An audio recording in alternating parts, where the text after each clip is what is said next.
Hello, fellow Sudokans, and welcome to Zen and the Art of the Guardian Sudoku puzzle for Monday, the 6th of December 2021. It's a holiday here in Thailand. I have some work to do anyway. But today is beginner day, so if you've never played Sudoku before, today is the day of the rest of your life. Well, I don't know if it's that important, but anyway, it's a nice thing to be able to play. Pleasant game, and I'm going to show you how to play it today if you've never played the game before. Usually in the mornings, mention something, an item of news, something that's caught my eye, and today I notice a story about a black box. Now, you know what a black box is, right? It's the thing that survives a plane crash. And hopefully identifies what went wrong with the plane crash. Well, some very pessimistic people, I'm not sure if this is the company name Clemenger, sorry, BBDO. I believe that's the company name, I'm not sure 100% though, have set, or are going to set, I should say, are planning to build a huge structure in Tasmania. This is not to just keep out the Tasmanian devil, but this is to record climate change as it happens, rather like a black box recorder records everything going on in the aeroplane. This is going to record things like temperature changes and atmospheric changes, etc., etc. But is also, very interestingly, going to record political decisions. This is quite amusing, I thought, and things that are happening on social media, trends, etc., on social media. So future, I don't know, visitors to the planet maybe, or a few survivors that managed to, get through some kind of dreadful future, managed to have a look and find out where we went wrong. We'll be able to see all of those lies that politicians told us, and how people said, yeah, we must do that, but really never got around to it, and how things really developed into such a terrible ending, I suppose. It's a very pessimistic way to start a Monday, I know, but anyway, I thought it was an interesting item of news. Okay, so let's get on with our game of Sudoku. Now, if you've never played the game before, let me give you a quick explanation. We have a grid, a 9 by 9 grid, but quickly I will tell you this is nothing to do with mathematics. You don't need to be able to do any kind of math except count from 1 to 9, and that's only because you don't even need to count. You'll need to know from 1 to 9 because you have to go through 9 logical tokens, and that's what our numbers are. They're just a logic placeholder. So what does that mean? It means there are 9 squares in each of these rows across. There are 9 squares in each of the rows down, and what we do is fit the numbers 1 to 9 in each of the rows and in each of the columns. And to make it slightly more challenging, we also have these blocks here, or boxes, or areas, or regions, or whatever they are, which are outlined in black, and these also contain 9 squares, and we also fit the numbers 1 to 9 in there. Now, as you will have understood already, since there are only 9 squares across, down, and in each block, each number can appear once only. If we're going to fill in 9 squares, we need each number just one time, of course. So that's how we go about finding the answer to this puzzle. Just imagine a jigsaw puzzle, finding the parts to fit in. Well, that's what it is. So now if you see an 8 blocking up in this column, meaning this 8 can't reappear anywhere else in this column because the number can appear once only. In this particular block here, we cannot have an 8 in either this square or this square because of this 8 here. Got it? No 8 here. Now we see an 8 in this column also, so we say that, look, nowhere down here can another 8 appear. So if we can still consider this block, we know that these 2 squares can't be 8. So already in this block here, we know this and this and this and this cannot be 8 because of this 8 and this 8. So we're left with just 2 alternatives, just these 2 squares. Now if you're sharp enough, you will have noticed that there's also an 8 here blocking that square there, and that means that 8 cannot appear in this square here. No 8 here. So we've got no to these 2, no to these 2, and no to this one. That leaves just 1 square. So we know from logic that that must be an 8 because it's the only place that is not prohibited from being an 8. Got it? And that's how we play the game. We just look for things that must be true. We don't guess anything. Let's look at these 8s down here. Right? Look around here. These are nice because look, we have 8s that are very close by and easy to see. It means this 8 blocks across this row here, so no to these 2 squares. This 8 blocks across this row, so no to these 2 squares. So out and out, leaving just 2 possibilities. And you will already have seen, because this 8 is so close by, that this can't be an 8. So 8 has got to be in that square there. Right? We're going to look at this block down here. Now we're going to target number 5. So have a look around now. First of all, are there any 5s here? No, not in this section over here, not across here. But when we look up here, we'll see, are there any 5s? Oh yeah, look, there's a 5 here and a 5 here. So think about it now. 5 blocking down this column here, and then this 5 blocking down this column here, right? So no down here and no down here, so blocked and blocked. Just one square left, so we know that the 5 has got to go there.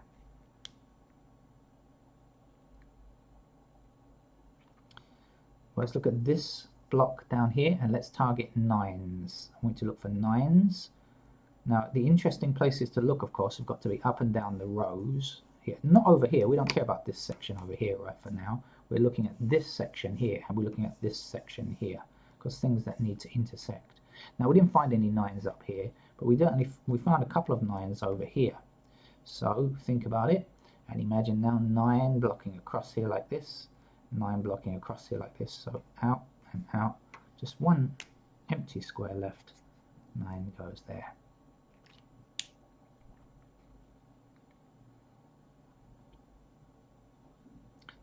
So this is a kind of cross-hatching technique where you look across and see what numbers you can eliminate. There are other techniques that we use in this game as well. It's not all the same all the way through. There are other things that we do as well, and when we find some of those, I'll show you how to use some of those as well.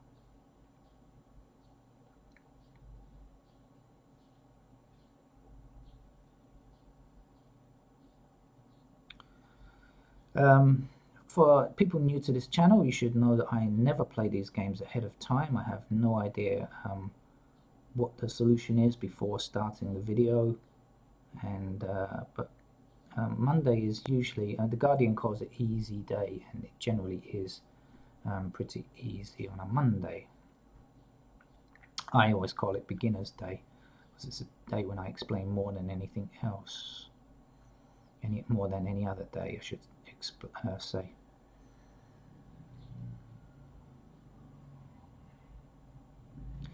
Right, so now what we also need to do sometimes is to think ahead. Now this is where it gets a bit more interesting.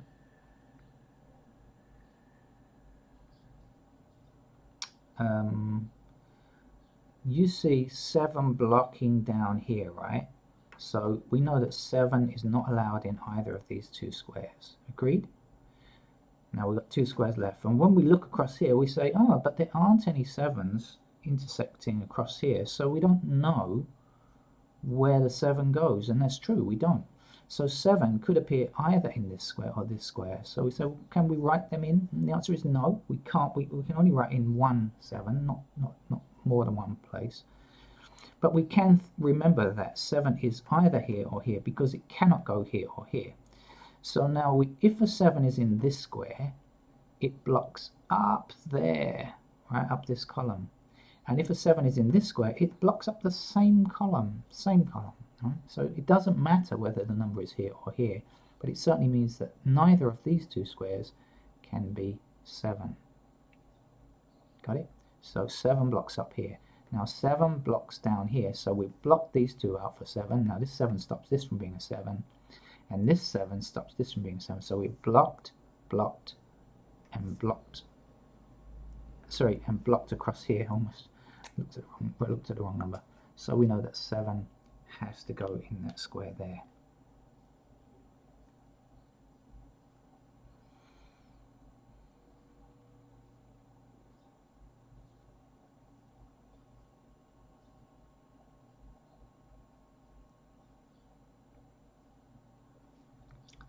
4 blocks up this column, 4 blocks up this column, right? So neither of these two squares nor these two squares can be 4.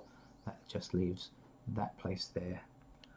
We sometimes refer to these as cells. That's some terminology you might want to learn. We call them squares or cells.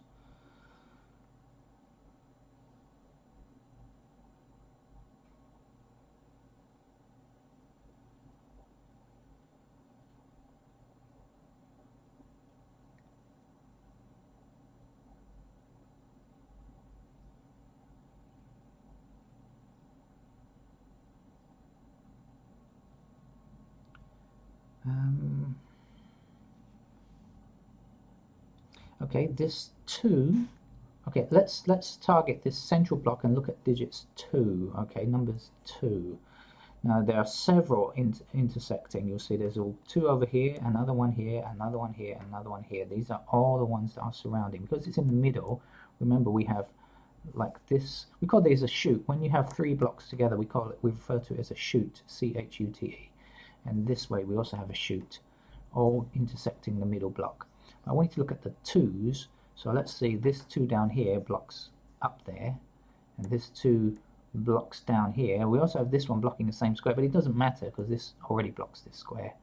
And then we have a 2 across here. So no, no, and no. We know that the 2 has to fit into there. Now there's no need to rush this game, you know. There you will see comments. If you look at this channel and see the viewer comments, you often see people putting their timings up, and people generally very happy when they finish in a short amount of time, but that's not really the object of the game. It just so happens that if a puzzle is quite difficult and people manage to solve it in quite a short time, they often feel very happy about it, quite pleased about it. And I think that's true for most people if a game is a really difficult one. But it's not the object of the game to kind of rush through, unless you're in a competition or something, which is not the case if you're just learning how to play the game, of course. It's not really the aim of the game to finish it as quickly as possible. The idea is actually just to finish the game and think about the logic that you used to get there. That's the purpose of the game, not to do it as fast as you possibly can. So I'm not rushing it here, trying to desperately find the numbers as quickly as possible, although I try not to waste too much of your time. Obviously, you've got things to do today, right? Well, I have anyway, if you haven't. Right.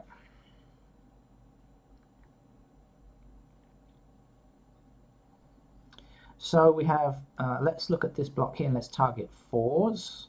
Do we see any 4s up here? No, we don't. Do we see any 4s across here? Yes, we see one over here and one over here, right? So we see this 4 blocking across here and this 4 blocking across here. So no and no. We know that the 4 has to go there now. Now we'll take that 4 that we just filled in and we'll move it up and say it blocks this square here. And then we have a 4 blocking across here. So no and no. So we now know 4 has to fit there. And we'll take that 4 that we just filled in, which is what you normally do in Sudoku. Take the number that you just used because it often guides you down the path to the end. So 4 across here and 4 across here and 4 up here. So it's going to give me another 4 in that square there. Now if we take this one, actually it doesn't help to find the answer because we're going to be block up here. We're left with 2 possibilities and we don't know just yet. But this one that we filled in before, actually we can. So 4 blocking up here, 4 blocking up here, and 4 blocking across here like this. Right, so now we know 4 is like that. And now that 4 that we just filled in, we can use because now blocking up here, and now we have a 4 blocking there. So we know that 4 has to go there. Now we have completed digit 4. We have a 4 in every one of the blocks. So we don't have to worry about it. There are no more 4s to get.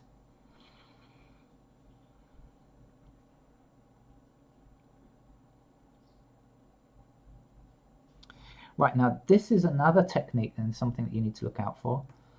It's still a technique of elimination. You know, you still eliminate things that you can't have. Now we're going to look at this row across here and we're going to consider digit 3. There is no digit 3. Look, we have 5, 2, 7, 4, and 8, but we don't yet have a 3. Okay. I want you to look for intersecting threes. That means any 3 that can intersect this line. Now that can be anywhere up or down, of course, because this is a row. So in any column. Now look, there's a 3 down here. So can this be a 3? No. There's a 3 here. Can this be a 3? No. So immediately we know neither of these 3 squares can be a 3. There's a 3 here. Can this cell be 3? No, it cannot. So we've eliminated 3 of the squares or cells already for digit 3, and there is only one left. Of course, there's nothing. If you found an intersecting one here, you know you made a mistake, and you have to start again. And that is a recommendation, by the way. If you suddenly found there was an intersecting 3 here, you would know you've messed it up. And the advice is, don't try and correct it. Just scrap it, tear it up, start again. Hit reset on your computer, however you're playing this game. Okay. Now here's another nice little technique, and one that you need to learn and will find useful. There are 3 missing numbers here. Now we need to check on what they are. Now, do we have a 1 in this block? No, we don't. 2, 3, 4, 5. Do we have a 6? No. 7, 8. Do we have a 9? No, we don't. So what are the 3 missing numbers? 1. There's no 1. There's no 6. And there's no 9. 1, 6, and 9 are the 3 missing numbers. And they must fit into these 3 empty squares, right? Because they're missing. We need all numbers 1 to 9. Now, if you look across here, you will notice that we have a 9 in this row. So that means 9 can't go here. Now, we can't place the 9. We don't know where it goes. It's in one of these 2 squares. We don't know. We know it's not here. We also have a 1, and that can't go here either. So if it's not 1 and it's not 9, well, then it has to be 6, because that's the only number left from that little trio, right? We had 1, 6, and 9 as our missing numbers. So if that's not 1 or 9, then it's got to be 6. Now we know that our 1 and 9 have to fit in these 2 empty squares. Now we actually can't place them yet. We don't know which is which yet. We will find that later. For now we don't know, but it doesn't matter. We did at least find ourselves a 6 here, and that's going to help us as we go along.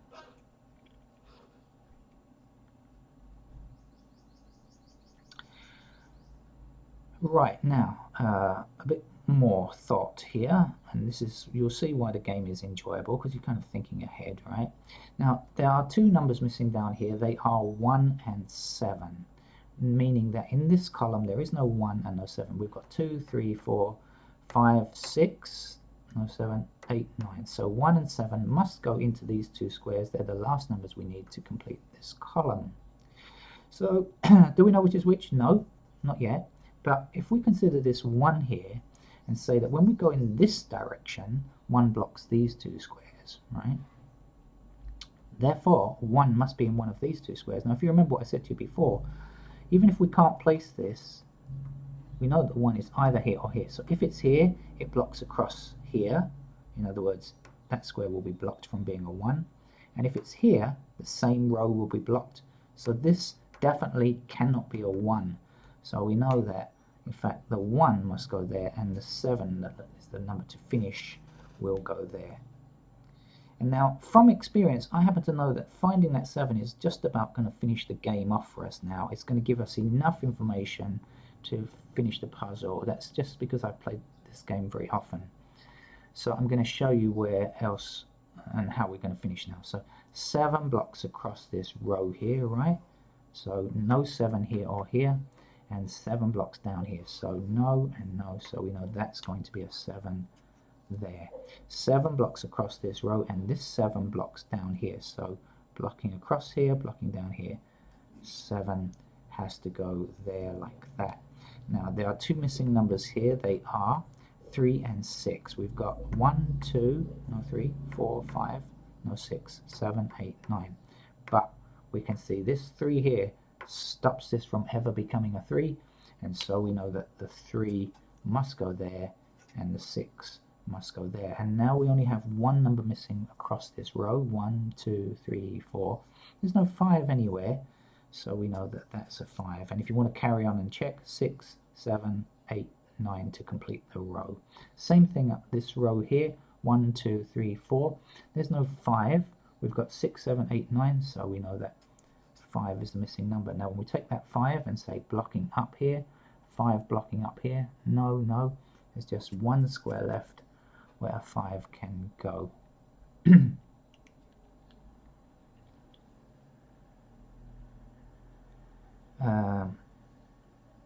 Okay, now 6 blocks across here, so 6 will be in one of these two squares, right? Can't tell which one yet, but 6 can't be in this square because we know that 6 will be in one of these two squares. So this cannot be a 6. We need a 6 for this column. We need a 1 and a 6, so we know that 6 goes there. And the other number that we need to finish this column is a 1. Now this 1 blocks this square from being a 1, so 1 goes there. And the last number we need here is a 9. 1, 2, 3, 4, 5, 6, 7, 8. 9 goes there. I hope I'm not going too fast for you at the end here. I'm just doing things, that are just counting through really. Look, there's one number missing here. Shall we count it together? 1, 2, 3, 4, 5, 6, 7, 8. That's got to be a 9. That's the last number we need. Now you could have just said there's a 9 blocking across here and there's a 9 blocking across here, and that will give you the same result. And very often in Sudoku when you play, you'll find that there's more than one way to find the number. The missing numbers here are 3 and 8. 1, 2, there's no 3, 4, 5, 6, 7, there's no 8, 9. See this 8? It says you can't be an 8. 8 goes there, 3 goes there. Now 3 blocks across this row, so just one square left where a 3 can go. 3 blocks down this column, so a 3 must appear in this square here. 1, 2, 3, 4, 5, this is going to be a 6, 7, 8, 9 if you want to finish and check. This 6 stops this square from being a 6, so 6 goes here, 5 goes there now. One number missing for this column, 1, 2, 3, 4, it's a 5. So in goes the 5. Now I know I'm kind of jumping around the grid and not stuck in one place, but that's what you need to do. You need to keep moving your eyes, and I just know from experience where to look. But it might take you longer when you first start playing to decide where should I be looking at the beginning. And even for experienced players, when you get stuck for a while, you have to spend a while looking around and saying, where should I look now? What's the right place to be looking?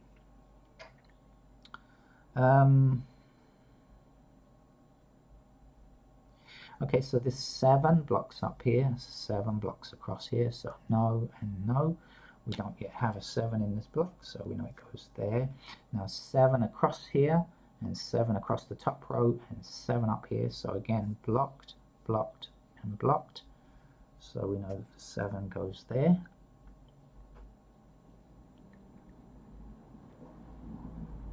One number missing from this column. Whenever you see one digit missing from a column or from a row, that's where you should go next, because you can always find it, right? There is only one left, so we know we're going to find it for sure. 1, 2, 3, 4, 5, 6, 7. There's a 9, so it means the missing number is 8. So 8 now. And we can say 8 blocks up this column. This 8 that we just filled in stops this square, and this 8 stops this square. So we know that 8's got to be there.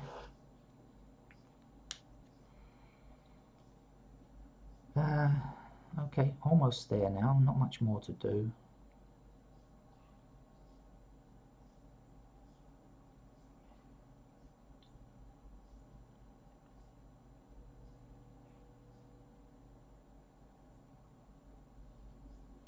I'm having a quick scan around, look around to see what needs to be done.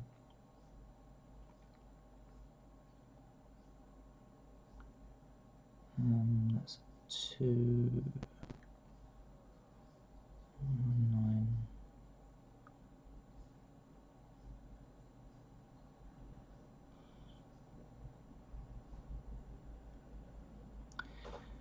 9. Okay, so the missing numbers here and here are 2 and 1. Can't tell which is which just yet. 2 and 1.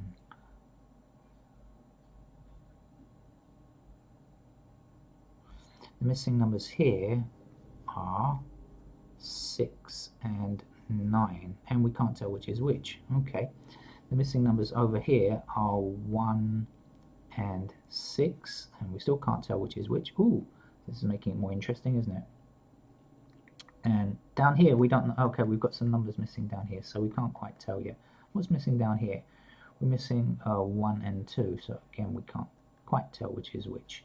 So this is quite a nice tricky ending to a beginner puzzle. I think that's quite good of them, giving us something to play for here.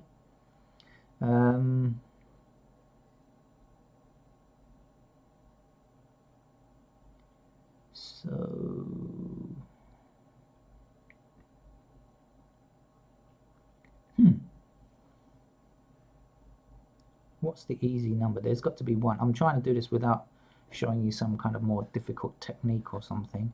There's got to be something I'm missing that's very easy. Is there not?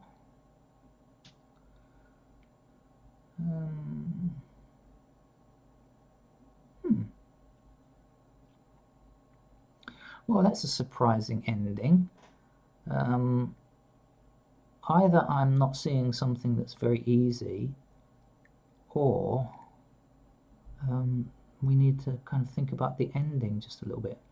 This is very strange for an easy level puzzle on a Monday. Okay. Alright, so I'm going to show you what we do then if we get stuck. Well, it's great introduction to you. Okay, so now if we get stuck like this, can't decide where to go next, what we need to do is consider our possibilities. And so what we can do is write in pencil marks. Now I'm using a pen, but the reason they're called pencil marks is because you can erase them later. I'm not going to need to erase them, but you can put in small marks. So instead of writing in a big number like this, you can put in a small number. So the missing numbers here are 1 and 2. So I know that either of these squares could contain 1 or 2. Okay. Now I'm going to look and count down here. So we've got 1, 2. We don't have 3, 4, 5. We don't have 6. That's one of these numbers.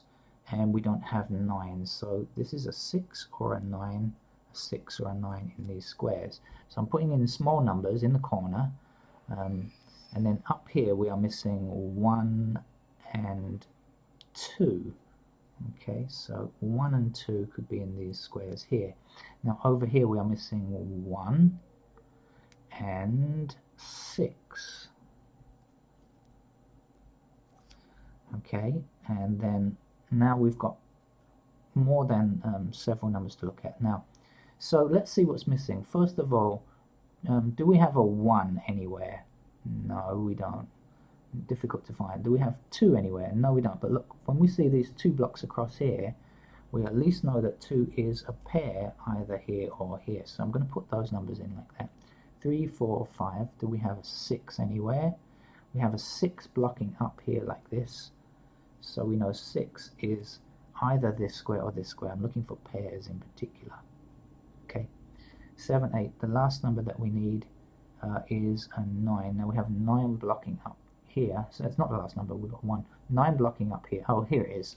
There was an easy number. I just didn't see it. But you can see how these candidates or pencil marks will help you to find stuff that's nice. Help you to see things that can be difficult if you just can't visualize it properly. Now I missed this, but this 9 blocks up here and this 9 blocks across here. So in fact, no.